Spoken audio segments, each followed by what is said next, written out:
I'm very excited that we've come to this section of the evening. So this is Nurturing Country, Combating Climate Change and Advocating for First Nations Justice and Land Right. Yes, give it up for that. Wonderful. And I think it's important to model that inclusion of First Nations experiences and solutions is not just the beautiful ceremonies and welcoming and acknowledgements and all of the things around being culturally respective, but also hearing from and embedding those in the entire fabric of how we engage. So it's such a privilege to have this closing off the night. We have Tiahni Adamson coming up on stage. Yes, give it up. Tiahni is the lead community engagement officer for CH4 Global. Tiahni is part of a dynamic team that research and foster sustainable seaweed aquaculture with the goal of zero methane agriculture. As a Torres Strait Islander woman descended from the Kararig nations of Thursday Island and a wildlife conservation biologist, Tiahni works diligently on a variety of external projects to nurture country, find solutions to our climate crisis, and advocate for First Nations justice and land rights. Please give it up again for Tiahni. Wonderful. And Tiahni will be joined on stage by someone who does not need a bio introduction, but it is the one and only Costa. Here you go.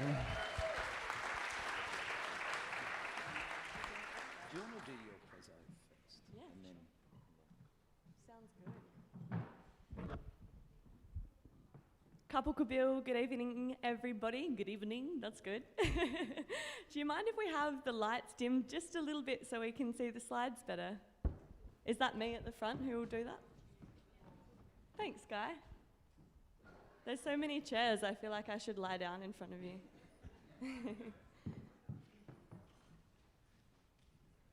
How's the slides? Can you see them okay and hear me okay? Beautiful. So thank you so much for having me at the 2023 APC. This is my first Permaculture conference, which is very exciting, but as an Aboriginal and Torres Strait Islander woman, I feel that my life is a gigantic permaculture conference with my community and my family and healing and connecting to country every day. So just to start, I'd like to hone in from the beautiful welcome that we had this morning and pay my respects and acknowledge country to the beautiful traditional owners and current owners still. We call them traditional owners, but that's not really the case, is it? They're still the rightful owners of this land, the Paramount people.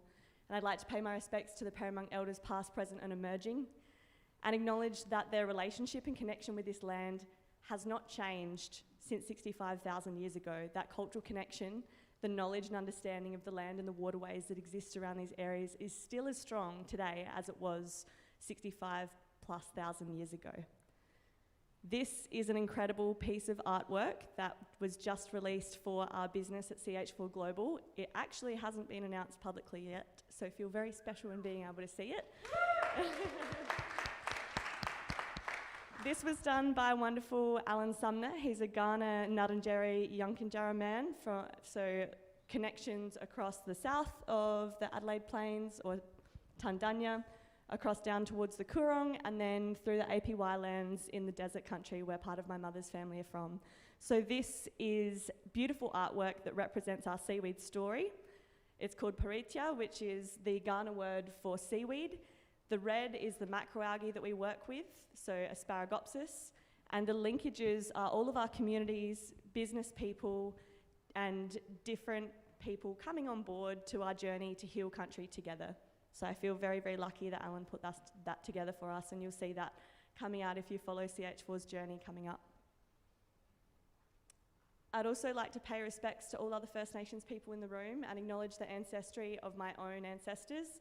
I'm a Kararig woman on my father's side, so descended from Waben in Zendef Kes, which is in the Torres Strait Islands up in Thursday Island, and found out over the last couple of years that we have connections to Armada Pitjantjatjara mob on my mother's side. So if you know Trevor Hall, who's an incredible, Trevor Adamson, getting caught up there, Trevor Adamson is my Tamil, or my grandfather, and he's a really wonderful Aboriginal artist who lives in Armada. So big respects to the shoulders of giants that I live on. We talk a lot about connection to country as First Nations people, and it's something that is constantly trying to be understood and unpacked by Western cultures. What is connection to country and what does that mean? What does it feel like? Can I have it? Do I have it? Can I take some of it to walk through this world in a more peaceful and harmonious way? Connection to country for me scatters all across beautiful so-called Australia, and this is just a little bit of a representation of the places of recent that have been really special to me. So I was born in Tandanya in Adelaide. This little baby grommet, which is really, really small, you probably can't see, but I'm like this. I was conceived in Larrakia country up in Darwin, that's where my dad's from, up this way. And my father's side all still live there. We then moved to Palm Island in the early 2000s, and I went to a mission school as a young person through my primary school years. So a mission school upbringing was part of my life story. I'm a 28-year-old woman, so very recent history that we still have mission schools integrating and sort of colonising our culture still today with religious views and trying to get us to dissociate from our culture and come into Catholic views.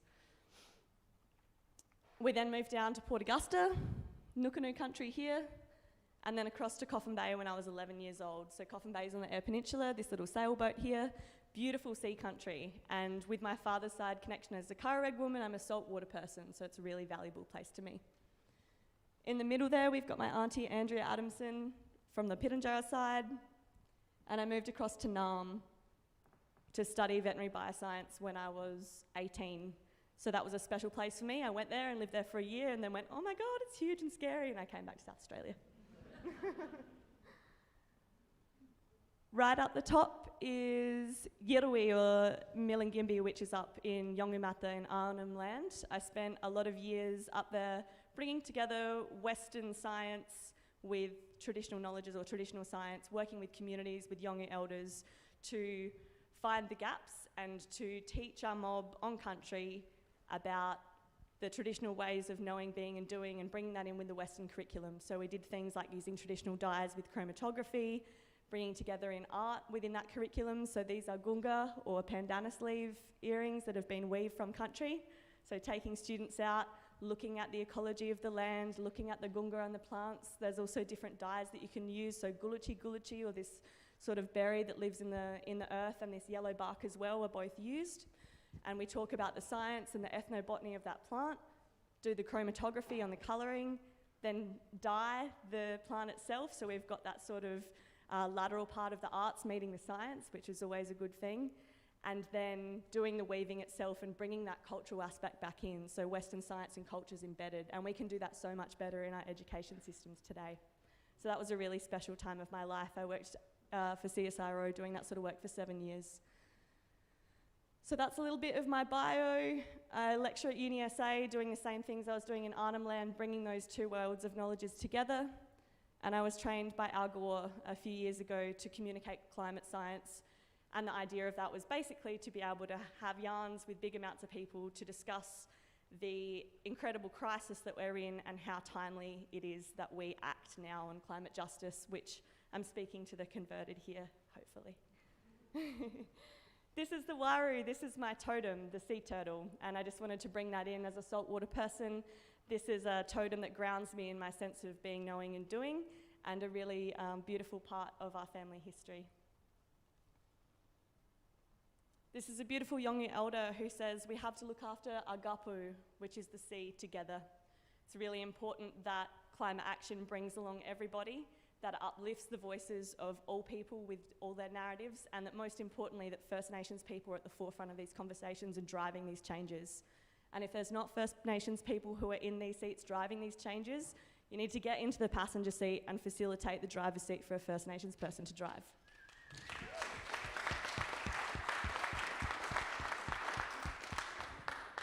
So this is beautiful artwork by Bala Dylan Mooney. This is part of the Our Islands, Our Home campaign. And obviously the Torres Strait is quite close to my heart, being a big side of my ancestry. The Torres Strait Islands are home to endangered wairau or sea turtle and dugong. They are at extremely high risk for the climate crisis at the moment. Lots of the parts of the land that we talk about that are high risk from climate refugees who are having to be displaced from climate change by population are talked about in Asia, and they exist about 8 to 9 metres above sea level. The Torres Strait Island is 1 metre above sea level, along with a lot of our other Pacific nations, but it doesn't get talked about because our populations are less than other highly populated countries. So for some reason that's not as important, which is ridiculous. We've already had flooding and damages to our homes. I was lucky enough to hear from a Bala, which is our word for brother, recently, who was Bala Danny, who was speaking about having to collect his ancestors' remains off of country that have already been swept away because of sea level rise. Absolutely devastating. We're collecting the remains of our people throughout the early 2020s, and we're yet to see more and more sea level rise. No matter how much we stop and how much we pause the damage that we're doing, we're still going to see 1 to 2 degrees of warming guaranteed, with another at least metre or 2 of sea level rise if we stop everything right now. And obviously we're still contributing, and there's still going to be more warming, and there's still going to be more sea level rise. We'll have forced removal, potentially, as our conditions worsen, but our people are saying we're not moving. This is our land and this is our country, and we don't want to go anywhere. We're entitled to be here. We're the native title holders. We don't want to go. We haven't contributed to this issue. We haven't been the ones that have been driving these changes, and this is not fair.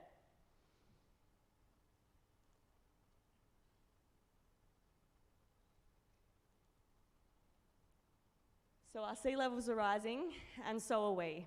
Our communities are mobilising all over the Torres Strait Islands and taking massive action to prevent this.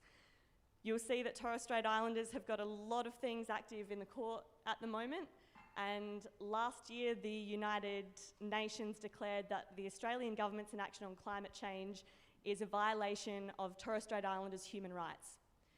That is history making. That has never happened before, and that's a really exciting thing that the UN discovered or extended the narrative of the Torres Strait Islanders who have already been saying that.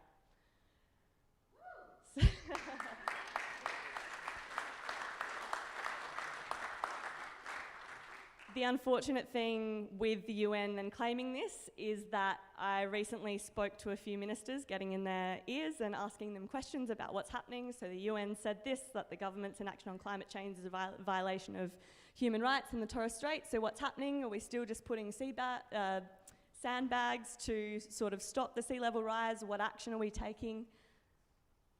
Nothing has changed. So disappointing. But the power of community-led movements and the individuals and communities like the permaculture community are mob leading these conversations is what's going to get us through and be able to drive these changes. We can't rely on our governments to do this work for us, because we know from what's been told historically that they're incapable of doing so far.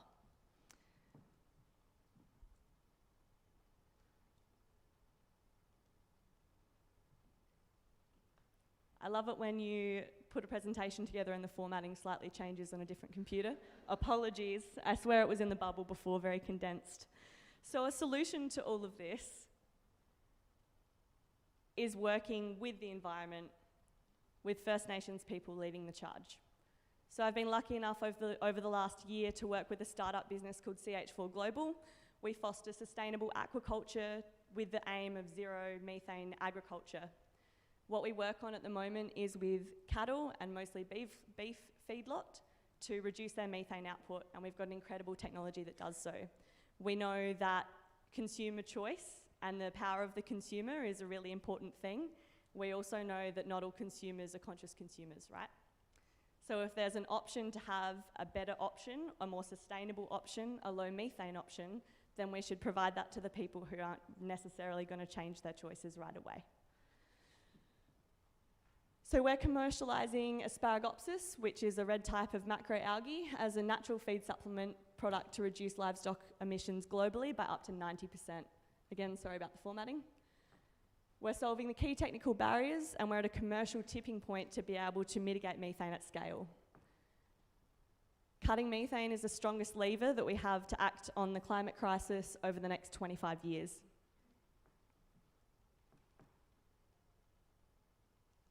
It's a slow button, sorry. So we're in a carbon conundrum, and I'm just going to skip over this briefly because I know that you're all well educated in this area. The amount of carbon that we have on Earth doesn't change. Carbon is a crucial element for all life on Earth, and it's the basic building block of all of us. And carbon can be a really sexy, fantastic thing. There's a really great documentary on carbon as well, if you're interested in looking, or if you've seen it already, that talks about the life cycle and the life transition of carbon throughout our ecosystems. Unfortunately, the balance sheet for carbon is looking quite grim. The places that we've got carbon are not in the right places. It's not in our ground, it's not in our plants, it's being pumped out wildly into our atmosphere, and it's warming our Earth at an unprecedented rate. So enter methane, which is another there was one on CO2 here, and CO2 is obviously a massive problem throughout our world. We're pumping CO2 out through a variety of different industrial, anthropogenic causes. And then we come into methane, which is one of the second major greenhouse gases that we're pumping out. Methane is 20% of our global greenhouse gas emissions at the moment. And the scary thing about methane is it's actually 80 times as potent as CO2 at trapping heat into our atmosphere. So it's really scary, and it's got huge potential to warm our planet, and it already is. Because it's a powerful greenhouse gas and short-lived, achieving significant reductions in this space is a really critical way to being able to work with our climate crisis. So we come to the cows. What we work on is ruminants, so anything with 4 stomachs. Often when I talk about our technology, people say, "Can I feed your seaweed to my partner? Their farts smell horrible." Humans are monogastrics. We work with things with 4 stomachs, and it's not really about the smell, it's about the greenhouse gases that are being pumped out. Not really what I'm looking for. So cattle are the largest source of anthropogenic methane globally. They're about 1/3 of the methane that's being pumped out. We have 1.5 billion cows in the world.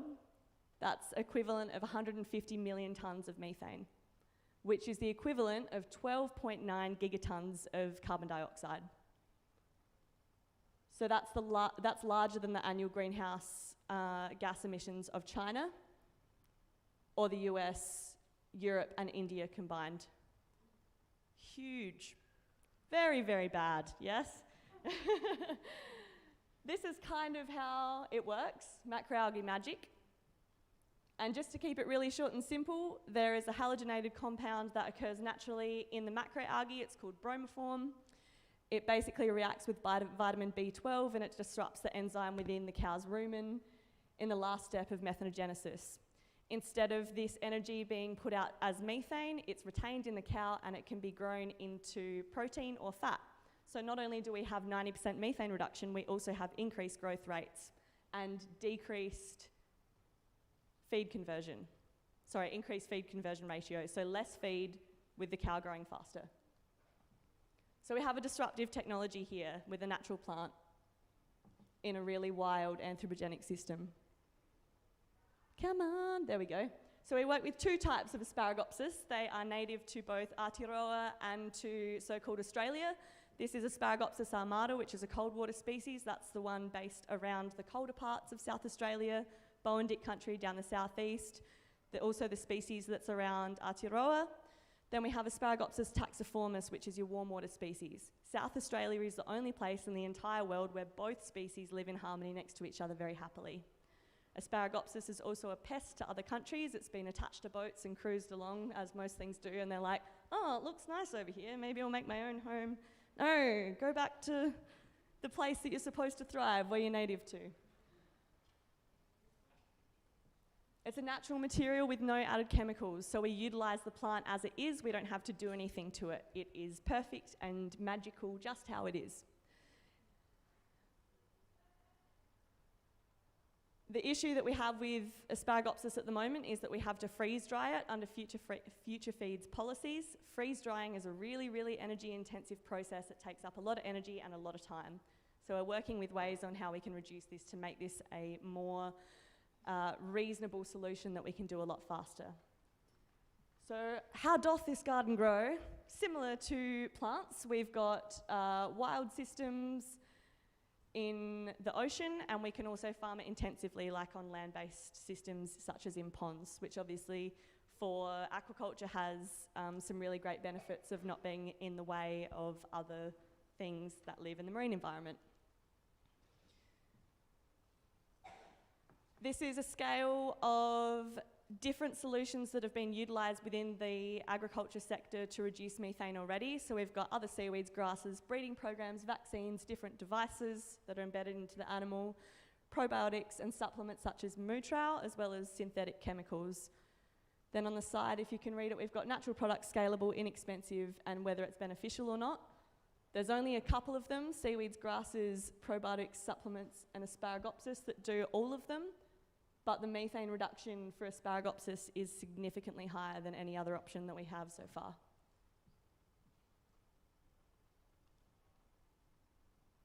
The great thing about CH4 Global is that we are in this together. We have made really beautiful partnerships with lots of different local companies across South Australia to make South Australia the seaweed state. So that includes different research bodies such as two of the major universities in South Australia, University of Adelaide and UniSA, as well as PIRSA, Davies Livestock Research Centre, SARDI and MBCRC. Kasandi, Clean Seas, HB Rural and Serpro are all local industries which we also partnered with. We work with Clean Seas because in aquaculture systems or finfish farming, there's a lot of nitrates that are put out into the water. Asparagopsis also works as a natural biofilter, which takes out the nitrates out of the water and grows it into the seaweed just as organic carbon and sort of filters the water that way. So we're able to help change some of the damage that finfish companies do with our seaweed. And NAC, which is Narungga Nation Aboriginal Corporation. My role with CH4 Global is as the lead community engagement officer. Often I get asked to come into companies and try and amend mistakes that companies have made that have damaged and severed relationships with First Nations people. And I get asked to come in and sort of build these relationships again and try and do better for the company in the future. The great thing about working for this startup company is that I've been able to build authentic relationships from the beginning. So we've had proper co-design and collaboration with lots of the South Australian First Nations communities, which I'll speak on a bit more later. So we've developed this strategic alliance agreement with called Moya Bangara, which means seaweed country in Narungga. Narungga are the traditional owners of the Yorke Peninsula. And through that, we've put together key determinants that the community have self-determined, such as a workforce development strategy, a recognition strategy of their culture, not just of their culture for themselves, but of CH4 to adopt aspects of Narungga's culture within our workplace and change the way that we work to ensure that we're being culturally appropriate and that we're embedding Narungga's culture into our way of language and what we do as a company, which is really important. We have shared and targeted funding applications, an engagement model, and asset register for things that we share, and resource sharing strategy. And Uncle Candy, who's back on this slide here down on the vessel when we were doing some work out in the field, says, never for us, about us, without us, which is really important. Anything for our mob needs to have us at the table. And this is Bala Gary Goldsmith, who we work really closely with as well. So this is the real map of South Australia. We work with Narungga, Ghana, Nuddenjerry, Bowendick, and Bungala at the moment. And I've only been in my role for just over a year. So it shows the potential you have when you have someone doing the work in the role with the dedicated time and resources to be able to effectively engage with community and have these conversations. Can we do better and can we stretch more? Absolutely. And that's my aim and my goals across the next couple of years, is to continue that engagement model, to foster better relationships, to continue bringing mob on board so that we have self-determination. A lot of people talk about Aboriginal and Torres Strait Islander people having self-determination of their own lives. We had self-determination, it got taken away from us. We're being self-determined as we move forward in this world, and we're able to get back in that driver's seat and drive our own cars and navigate our own lives.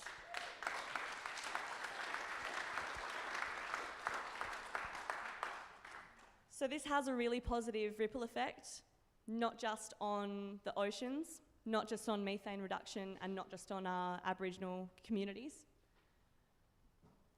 Last year we had the global first commercialisation of our product, and our first lot of low methane beef was produced, went to slaughter, and one cattle went to the industry providers that supported us and to the communities that we work with, and the other cattle all went to food bank.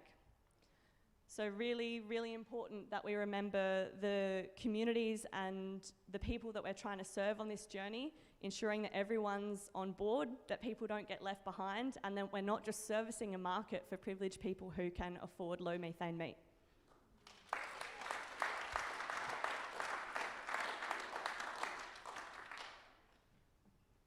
This is a little bit of a wordy slide, but I've basically covered it within the last 15 or 20 minutes. So we've got lots of benefits from our systems: positive marine ecosystem effect, more fish protein, measurable nitrogen sequestration, capacity building for mob, centralised progressing online with alternative energy suppliers. So we're looking to power all of our business by renewables. We're not there yet, but there's many ways we can do this. We recently had yarns with a company who work with ocean power, so they work with the natural flow of the ocean, with the way that the waves generate power as well. So there's solar, wind, ocean and hydro. Very, very cool. We have improved health, biomass gain and heat management, more meat protein, value added to the hot carcass with collagen and calcium. We've got increased growth rates within our cows, lower feed conversion ratio or quicker to market. So rather than finishing over an extended period of time, that can be reduced. We have increased biomass limit for fin fish, so the partnership with Clean Seas that I was speaking about before, and we have affordable low methane meat, such as a partnership which we're doing with an Aranda business called Karada Country, which focuses on reducing meat prices and food prices in regional and remote communities. Some of our communities pay up to $30 for a single piece of protein, for meat protein, and milk sits around $11 for a litre. It is wild. And again, if we're not ensuring that we're servicing everyone, then there's no point doing the work that we're doing. So that partnership is really important, and making sure that we can make meat more affordable for everybody, if they choose to eat it, of course. Atmosphere, reduced greenhouse gases. Land, reduced greenhouse gases, reduced methane that's being outputted.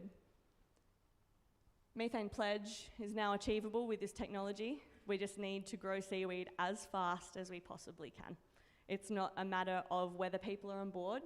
Whoops, I'm going all around, sorry, like a cat with a laser here. It's not a matter of whether people are on board, it's actually a matter of providing the seaweed fast enough, which is a really great problem to have. We're slowing the climate crisis. We have really positive value for farmers. They've got this edge to their market that make them better and more sustainable and more sexy than other brands. We've got revenue for our aquaculture farmers, reduced eutrophication, revitalised aquatic habitats. The benefits of this technology are endless. So if you'd like to yarn with me about anything, whether it's about sexy seaweed, whether it's about First Nations sovereignty, whether it's about seed, whether it's about bringing together the merging of traditional knowledges and Western science, feel free to reach out. Sometimes I have a delayed response time because I'm a human being, so please bear with me, but you are welcome to email or message or ring to find out more. So I definitely encourage you to do so. Thanks so much.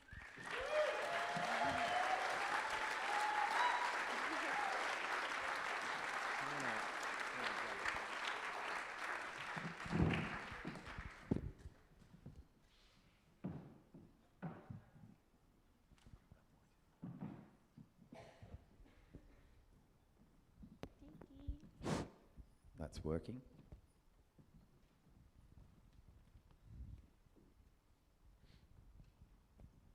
Oh, deep breath after that. Oh, you're all so beautiful. Hello. Yeah. Can see everyone.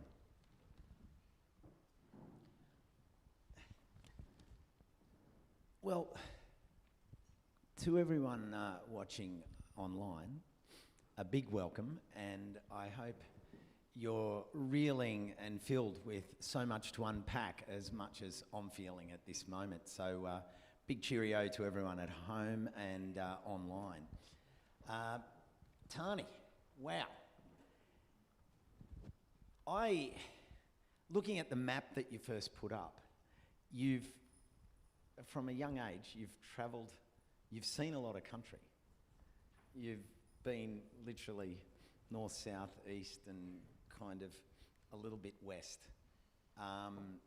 There's a lot of experience on land, and you know, as a saltwater, I liked what you said about being a saltwater woman when we were talking over dinner, and that whenever you're near saltwater, you feel at home, whether that saltwater's in the north or the south, or whether it was when you were over in the east even.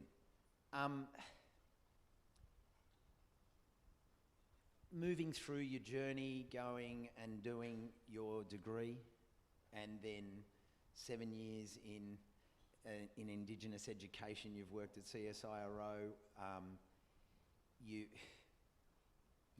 done a lot of science communication, but you've also spent time on Yolngu country and on other parts of country where you've really been immersed in cultural education.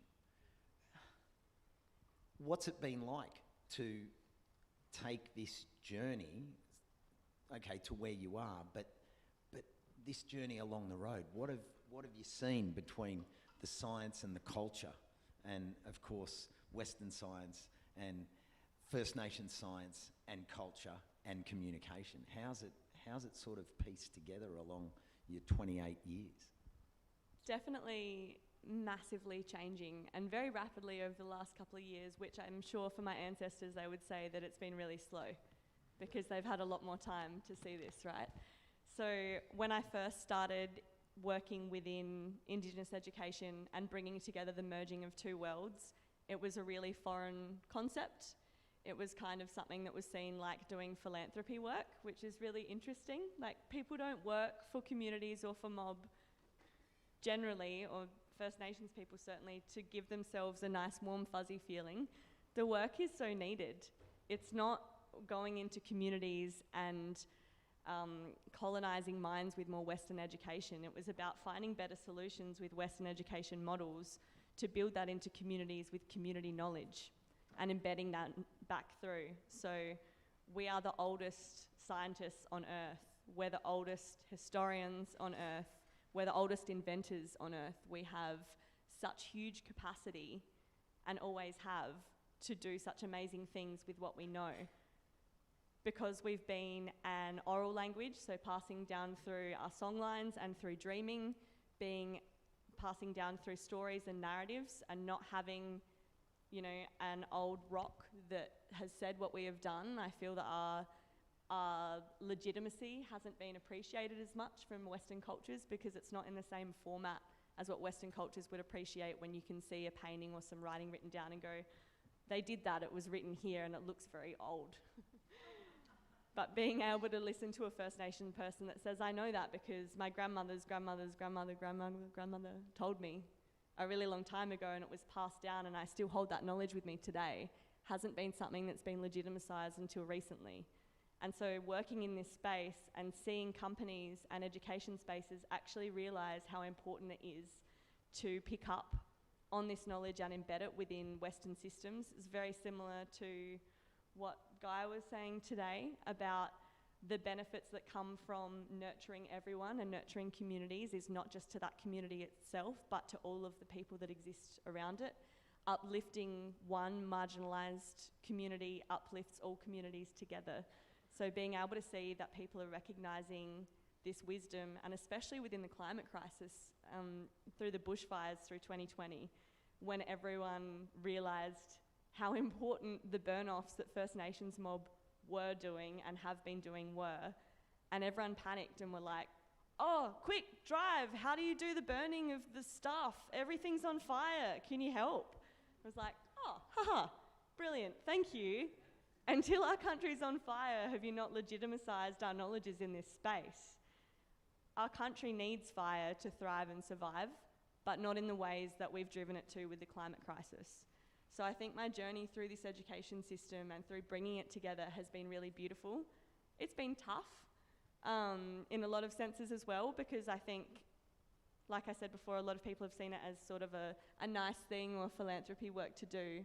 But as I see people really understanding the value of First Nations knowledges in spaces, it's amplifying the growth and amplifying the voices of people doing this work. And there are amazing resources out for teachers, as well as in the tertiary education space, and lots of resources online, not just for schools, but for adult learning and education as well. So it's been really exciting seeing people taking that on board and the shift in narrative.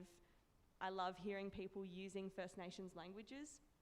That revitalisation of languages is bringing back our culture, bringing back languages that we were prevented from being able to speak, dances that we were able to dance, cultural practices that we were prevented from being able to do. So you come here and you sit with me, but you don't be you. You be like me. And if you be you, you'll be punished.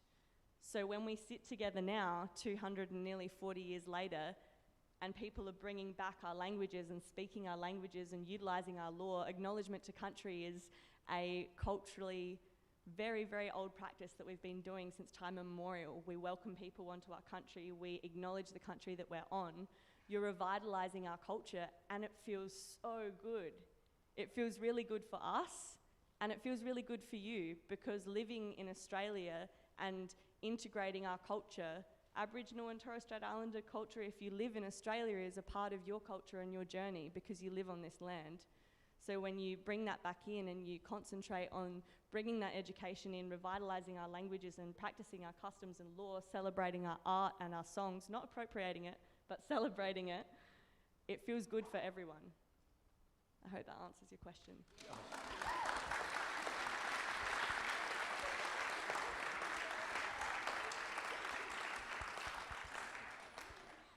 Definitely. You touched there on that feeling of safety that this is doing. How would you explain what that feels like when that feeling of safety is resonant and coming back from a space that was just a muffled wall that has given nothing for so long? Yeah, it's a pretty beautiful and difficult journey. I was speaking to a friend today about being invited into spaces that I traditionally haven't been invited in to speak, and it feels terrifying when I'm in these big white businesses, and I know that the people who are listening to me don't really know why I'm there. And I kind of feel like I've been a female black tick box, and that kind of sucks. But also, I'm in the rooms that I've never been in before. I'm in the rooms that my ancestors have never been in since colonisation. And so as much as it's sticky and it feels weird when we're in these new spaces, it's important for us to be able to step up. But being in environments like this where people embrace our culture and seeing, people engaging and smiling back and being interested and asking questions empowers us to do the work that we are all doing relentlessly and tirelessly. And for a really long time, it's been really thankless work, because we don't get we haven't had a positive feedback loop from the work that we've been doing to revive culture yet, because it keeps getting taken from us. Every time we put in effort to revitalise our culture, it gets taken away again.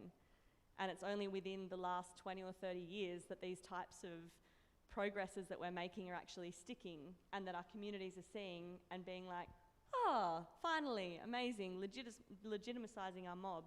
Back on country where cultures are very strong, this sticks, you know, in the Torres Strait, in Zendef-Kez, this sticks with my family really strongly, that are living on country and breathing country in every day, speaking language fluently, speaking 5 or 6 First Nations languages fluently, with English as their 7th language. The sense of cultural identity is different depending on where you grew up and how colonisation has impacted your growing up as well, and where you navigate now. I grew up on my mother's side. I didn't grow up learning language. I'm now learning my language very slowly and embedding our culture, learning our culture and learning our family's history and ways. And it's strengthening as a person to bring those parts of your culture back in. So I think that feeling of being really culturally strong and strong in your identity and being able to sort of come into these new spaces and showing up is really important. And being able to have a few people that are on your side facilitating that and making it easier, and having other mob in the room. Being the only black person in the room is so scary. Not being able to like make eye contact and be like, no, thank you, love you, is difficult. And as much allyship and love as there can be held in spaces with non-Indigenous people, we need more than just one Aboriginal person in these spaces to be able to create change. And we also know how diverse our country is with First Nations cultures as well. We have at least 270 language groups and over 600 dialects. 3 First Nations people in a room, or one, doesn't represent the history or the culture of Australia. And I understand that you're probably not going to get 600 and something mob in the room. It'd be fun. But resource-wise, it's hard, but just that diversity within groups is really important. As a First Nations saltwater sea turtle science communicator, woman in science, and culture communication, you mentioned the vehicle concept, the driver's seat and the passenger seat, and you were touching on that in that last answer. First Nations leadership and that opportunity to, as you say, not be at the table, but that next step. How is that playing out, and what's needed for that level of relationship and leadership to step to the next phase? It definitely comes firstly with the education of individuals in spaces that are bringing the education or the nous of knowing the importance of First Nations leadership into the spaces that they're in, being able to call out situations where there's lack of First Nations representation. Very, very important, because obviously we're not there to represent ourselves, and if we haven't known about an event and been there, we haven't been able to say, actually, this isn't good enough. So having people that are able, allies that are able to say, actually, where were the mob in this? Where were the First Nations yarns and discussions? Where were these bits that are lacking? The resources that we can reach out to as individuals and for organisations that we're in and communities that we're in are abundant, super, super abundant. And lots of people ask me, like, where should I look to learn about Aboriginal culture? Like, anywhere you normally look for information, but make sure that the resources that you're looking at is black authorship, written by First Nations people from their narratives, not someone who's written a perspective of a time when they met a First Nations people. First Nations people, good. It's getting late. Being able to uplift the voices and the messages of First Nations people that you're around is really important. And being able to stand behind us and beside us while we're doing this work. We've got great examples. We were recently at Common Threads, which was a summit created by mob, for mob. There were 300 Aboriginal and Torres Strait Islander people that came from all over the country. We met in Meanjin or Brisbane and came together, and we worked on so many different issues: black deaths in custody, housing. Our housing crisis is shocking in Aboriginal communities. One of my sissies up in the Torres Strait has herself, her partner, her baby, who's now 7, but still her baby, her dad, mum, 2 siblings, grandparent, and an uncle and an auntie in one 4-bedroom house. That is like the amplification of the housing crisis in most Aboriginal communities. It's not just about rent not being affordable or not being able to potentially buy your own home. It's actually about severe lack. There's no living spaces in these houses. Anyway, I'm on a bit of a tangent, but these sorts of issues are very different for First Nations communities. So being able to ensure in these spaces that we have that correct representation and people standing beside us. Being prepared when you engage with mob is really important. So if you're creating these spaces or facilitating space where you want mob represented, give us time. Give us time to be able to carve out the space. We're busy people too. We've got a lot going on as well. Don't come to us with an idea or a forum and give us a week's notice and tell us to show up, in 3 days' time. Or present an idea that you think is good and give us a couple of days for our approval. We need community consultation with our own mob to get this done. So make sure that in being able to enable that leadership that we have the time to see if we're free, to see if we can show up and to resource that accordingly. If we don't have time, we won't be able to prepare. And then it makes us look like we're disorganised rather than that the organisations that are approaching us haven't given us time. Oh, we gave some tickets, but no one replied. Well, you didn't give us the time to work it out.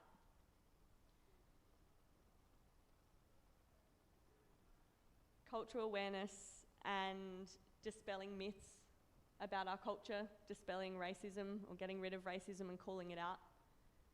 But definitely having that cultural awareness is really important within organisations and within communities as well. Things like treaty, which we're slowly moving somewhat towards, maybe, depending on what happens in the next couple of months, would be really, really important to embrace the sovereignty of our nations. It would give us what we rightfully deserve and need with this country, the connection and the relationship that we need as, I guess, some form of some sort of constitutional recognition that actually gives us power. If anyone's done much reading or learnt about native title, it actually doesn't really give us much power over land or legislation. In some areas, yes. In others, no. You look at the fight that SEED have with fracking and with destruction to country, and native title owners don't actually get to choose whether these companies come in and frack their country even though they've got native title over it. So there are probably a few things: embracing Black history, truth-telling, and making sure that we have time to prepare to be able to show up in these spaces effectively.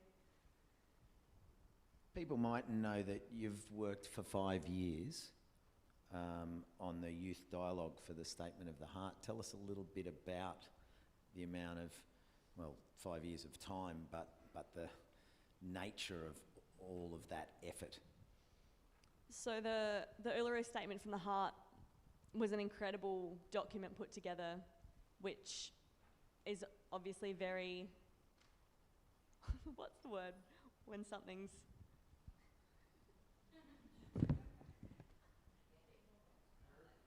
extensive.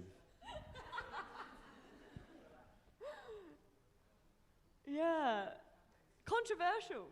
It's very controversial at the moment, which is interesting because the Uluru Statement from the Heart was designed to assist in the re-self-determination of First Nations people who are just under 3% of our population. And the device in the narrative is being decided by 100% of the population, which the Uluru Statement of the Heart doesn't actually affect. The platform and the idea behind the Statement of the Heart is to give First Nations people a constitutionally enshrined voice to Parliament. Anything that affects mob has some sort of governance where mob are able to feed back into government and say, actually, I don't think it's a good idea that you go into a remote community and spend $10,000 of funding in Yirrawee putting up new air conditioners. you should give them locks on their doors because they're having DV issues and family violence, and they don't need air cons, they need safety at home.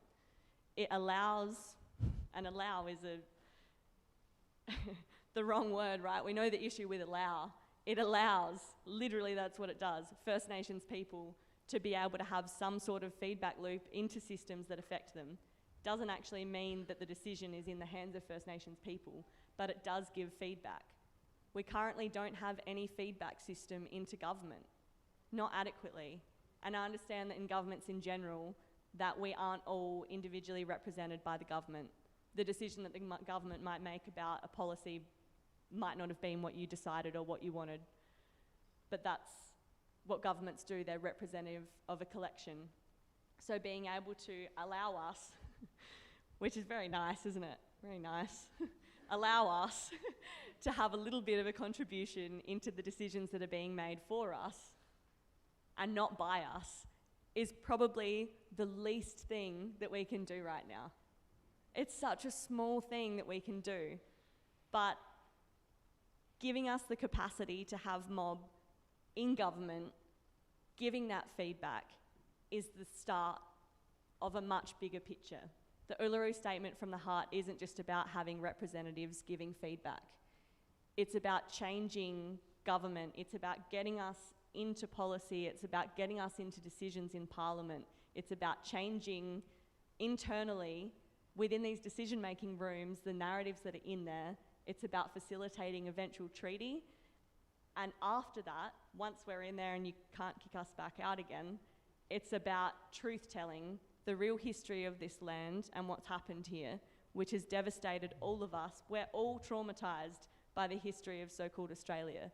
Everybody who lives here feels it. It's the uncomfortability that you get when you walk past the flag.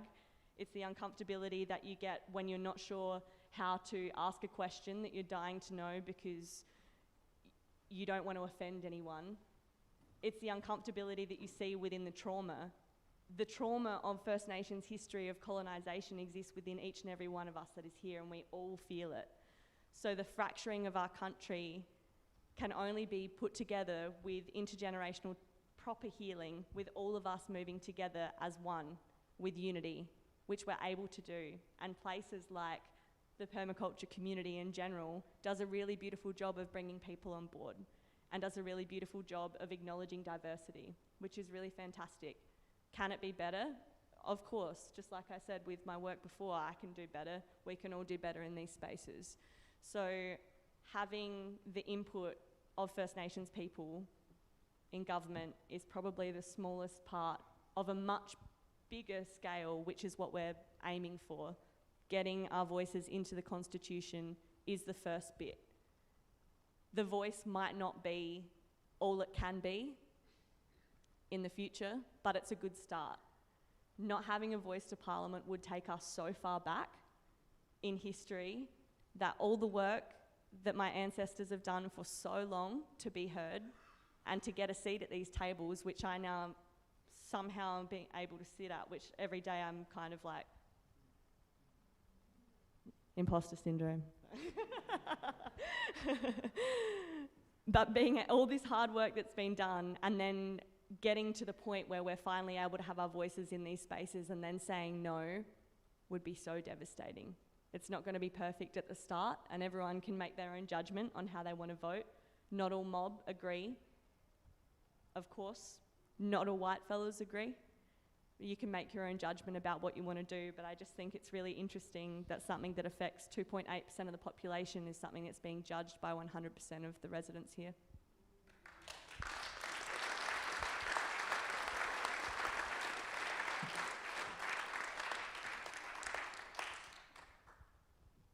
You made an interesting point on one of the slides there where you talked about atmosphere, land and oceans. And you talked about servicing everyone on the journey. Everyone in your mob, but also everyone in this mob and beyond these doors. That leaves a lot of opportunity for everyone in their work to be doing something. What would you say is the easiest touch point for people to begin to be part of that connection and to start to open those doors to those spaces that have been walled for so long. In terms of connecting with First Nations cultures, yeah, for sure. So finding out whose land you're on, where you live, where you were born, finding out the culture and history, who the mob are. It's quite easy to do now. IATSIS has lots of resources with maps where you can work out who's mob. You can also just write into Google. Oh, it's so bad. You can write in something like traditional owners of Adelaide, or you could write in Aboriginal Adelaide. Or you can write in owner Adelaide long time. It's really easy to work out, yeah? So go Google, go AI. Thanks for bringing in all of our diverse minds into being able to find out resources and information. Finding out whose land you're on, whose land you operate on, and making contact with those people and genuine relationship building might take a bit of time. It might not be, not everyone has capacity to show up for a conversation, but building allyship around community events and showing up and being a part of that. Understanding the history, understanding what cultural aspects are around your local areas, super important, and having that education. Start to take some form of ownership of Aboriginal and Torres Strait Islander culture as a part of who you are because you live in this country. Not to extrapolate or profit from it, but knowing that we can't all be healed unless you heal that part of yourself, that you're on First Nations land, and this always was and always will be First Nations land here. And in every other country that First Nations people have been, which is all of them, funnily enough. There was always a first person who's owned that space. So coming into that space, providing that education, showing up in allyship for mob, transferring that across places that you're in, really, really valuable and important. And then building from there, asking the community members of the land that you're on what they want and how they want you to show up for them.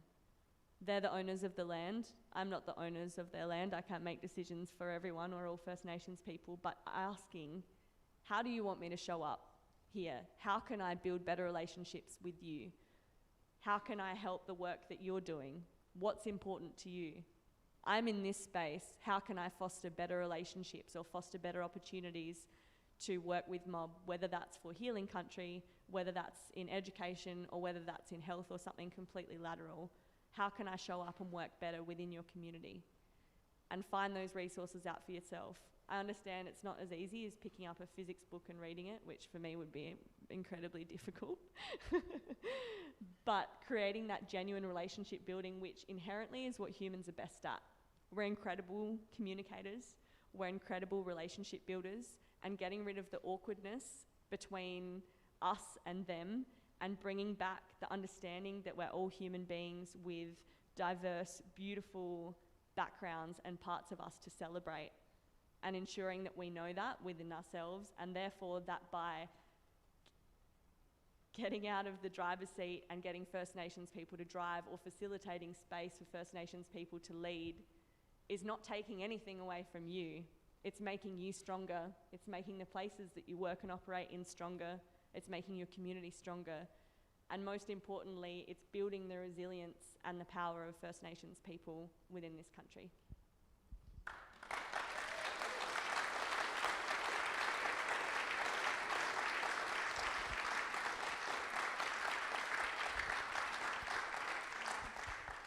Yeah, you are one diverse and beautiful foreground at this moment. And you are in the foreground. And I have another question, but I might leave that right till the end. And just, I can feel in the room that I'm sure some of you would love to ask Tiahni some questions. So does anyone wish to ask a question? If so, raise your hand. Oh, we've got a runner. Hi, Tiahni, I'm Meg. Thank you, that was mind-blowing. on country that's in dispute. So we have a land council, land claim to land, we have another group, land claim to land, and we have other people who've moved into the area seeking to represent mob. What advice would you give me in terms of navigating that? Yeah, that's a really good question, and I'm having with with one community that I'm working in a similar instance. I think any community engagement is better than no community engagement, and often, as in all societies and all times when we have social interactions, there's some people that we click with and get along better. Having some form of engagement with anyone from that community is really important. Some of the issues that we have with boards changing really quickly within communities can make it hard for engagement. You might think that you've, cracked it and you've found the board members, and then the board changes and you have to re-establish those connections. Stay persistent with it and ensure that you're reaching out. If you feel that it's necessary to communicate with all 3 different parts of that conversation, then do that. I know it's a lot more work, but I think having that just representation is important. It's similar to if you're working in a business and you're seeking government advice and industry advice and then research advice, it's just the same. And ensure that you're doing the right thing by asking the questions and by having that consultation in the first place. And you're not, you don't need to ask questions that put mob against each other or work out what the internal issues are, but just being there for the purpose of having that engagement, working within co-design or asking what community want is better than not doing it all. So thanks for the work that you do in being able to have those conversations, because it's really important. It was interesting where you talk, while we wait for any further questions, it was interesting when you were talking about First Nations leadership, and I was fortunate enough to be in Canberra a couple of weeks ago, where Landcare is setting up a First Nations leadership group, and basically it was launched at Parliament, and one of the first things that will happen later this year is a conference. Keep an eye out for it, everyone. It'll be in Cairns a little later this year, First Nations Land Management Conference. But all of this is being led by an Indigenous committee and working group with Victor Stephenson and 4 others who are exactly what you were talking about. They are in the driver's seat, but it took that action and that vision to let go within Landcare and say, we want you to take it to the next step. And then at the junior level, so when we talk about where can we influence and at what levels, at the junior level in junior Landcare, there's now a First Nations perspective chapter on the website, and starting to move through and do curriculum-based activities. And the first one was Yarning Circle. And I won't go right into it, but basically the Yarning Circle for schools and community, and the power that could bring to be that level of bringing the local community into the school, into your community, in a Yarning Circle, the most diplomatic structure in the history of the world. There are these things starting to happen through what you've spoken about, through these examples I'm seeing. That's that kind of leadership at the wheel that is happening. Yeah, absolutely. It's super exciting seeing us in these platforms, and we do so well when we're given the reins and we're given that opportunity to have our determination back. I know that it can be a tricky thing because we all, well, maybe not all of us, but I mean, micromanaging is something that humans are generally quite good at. We like to do it ourselves, because if we do it ourselves and there's a mistake, then we've only got ourselves to blame. But being able to lean back and let go of the attachment to that we have, and know that realistically in the situations that we're in the climate crisis and the poor history of land management that we're in, here in South Australia, 93% of country has been cleared.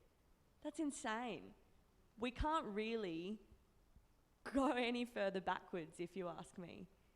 First Nations leadership is the driver forward. It is the only thing that we've been missing here. Before colonisation, First Nations leadership was what managed and cared for every grain of dirt, every stream of water, every plant and animal for 65,000 years. Country in Australia has only become fractured recently, and the only thing that's lacked in the healing of country has been First Nations people being able to practice their culture and lead the conversations. That's the only thing missing, and we have never been able to get it right. So I really feel like the only way to go forward is actually to change that. Give us the reins, hop out of the way, enjoy the ride, support us, let's work together, unify as a collective, and make shit happen that's really meaningful, because everything has been so fractured and backwards for so long, and that's been the only missing piece that we have not articulated well.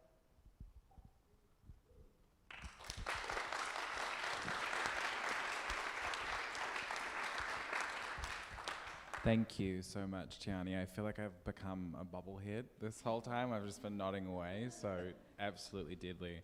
I have a question around the context of permaculture, given we're here, and what you feel its contribution or role can be, given there are many permaculture representatives and communities, and what that looks like in solidarity to this sort of fight for justice and sovereignty, and areas where that can improve, and ways with which the ways of being and doing that have been cultivated and the identities that have been formed in these communities can continue to feed into that sovereignty, and what does that look like into the future?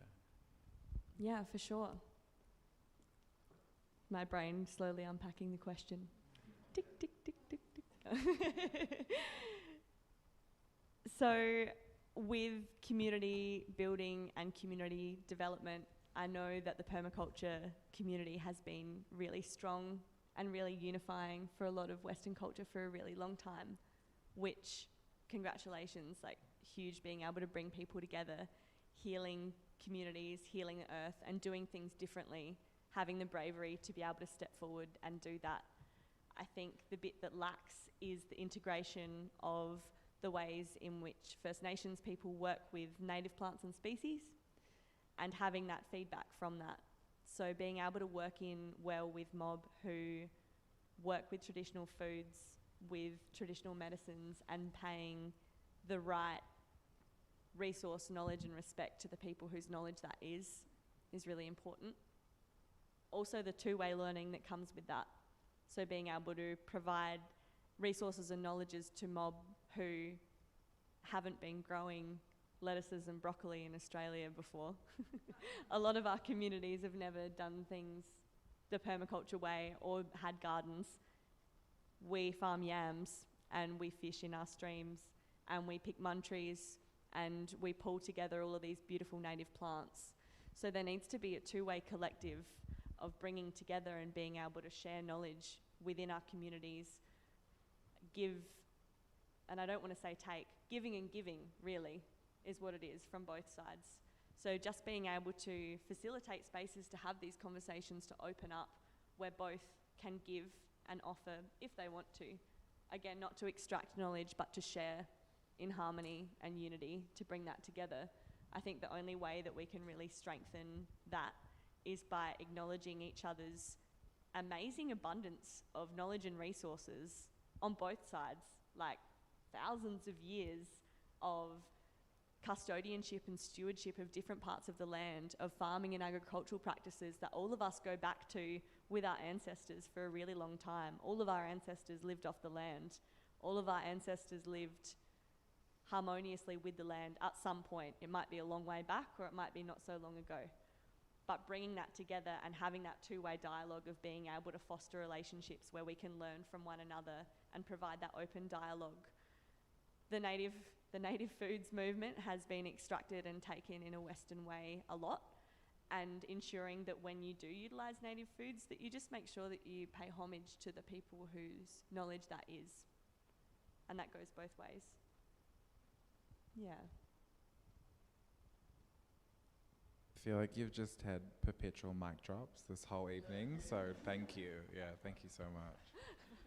I think it's my brain at the end of everything going, I hope that made sense. Yes, very, very much so. That's a really valid point you put there. That difference between harvest and extraction. Everything here has been built on extraction. It was take and transport away, and it still is. And to change that narrative, we make those decisions. If we buy something that has, if it's so-called native food, we need to do the homework and make sure that that business is Indigenous supportive, not extractive again. So I really like the clarity with which you explained that, because when we see that difference between those two words, then we can be part of a steering of the narrative into the safe direction that you've been talking about. Yeah, absolutely. Over 80% of our biodiversity is protected by Indigenous people, and the difference between the extractive processes versus the nurturing of the land together is a really profound one. Often as well, with great community programs that have come from Western leadership, the resources are taught into communities. We empower our mob with the resources that are available. We have two-way dialogue. We have community building. We have self-determination. And then the Western structures that help facilitate that process step back. And the community leads the rest of the journey. And that's what we look at CH4. My aim in these aquaculture systems is not to micromanage aquaculture systems for mob and just employ a few Indigenous people and say that we're doing good.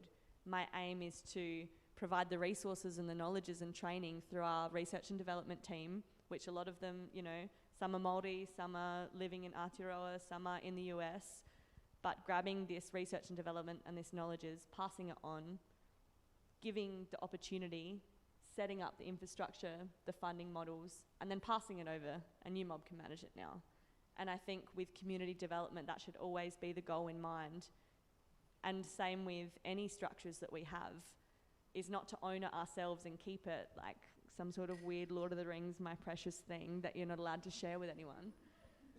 But the aim to be, I hope one day that I can give what I've learnt and pass it on, and someone else can carry the stewardship of that to make this world a better place, generation after generation after generation, with self-determination, with understanding, and to unify and to heal our country the way that it deserves, because it's not going to be a fast process. So being able to give that knowledge and step back and allow that leadership, and then to go and either work in a different community and have that development to step up, or work on a different project, is kind of the way that I look at those systems as a way to operate within First Nations communities.